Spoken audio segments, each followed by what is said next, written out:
family, over the course of the month of March, we're giving a first fruits offering together. We are asking every member of our church family to consider praying and by faith to give this first fruits offering with us. What is first fruits, PC? Make that make sense for me.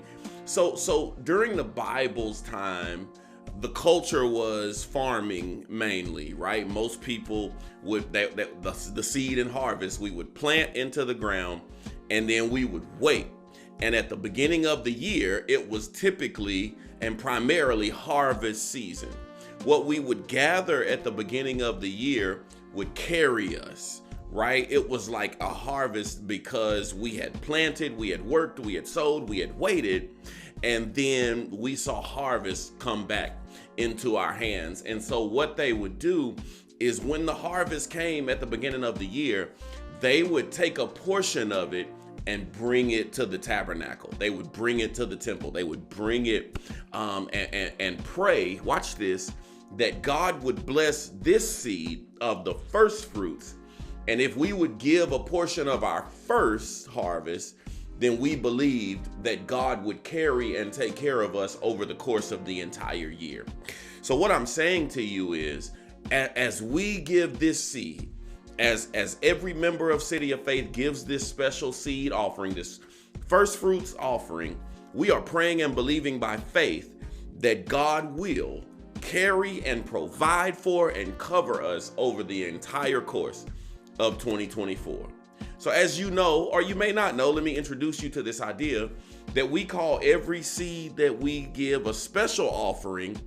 We call it Project Solomon. Okay, why Project Solomon? Because Bible scholars note that the wisest and wealthiest man in the Bible was a man named Solomon. He was King Solomon. He was wealthy, he was wise. The Bible tells us about all the great things he did, all of his wisdom, all of his wealth. But the greatest thing that Solomon did was he built God a home. He built God a house. And he said, I'm going to take my resources and I'm going to take my wisdom and I'm going to take my strength and I want to build a house for God. And so we take what we have, our resources. You don't have to be as wealthy as Solomon or as wise as Solomon to have a desire and a heart to bless God and build his house. And so together, family, every time we give these special offerings and these special seeds, these special gifts, these sacrificial offerings, we call them Project Solomon because we desire the heart of King Solomon. Here's what I'm asking, that every member of our church family, let's give this first fruits offering of $300. And you have until April 7th. Pray that God would give you a way, give you a desire, give you a heart, give you a plan and a strategy on how to give this seed.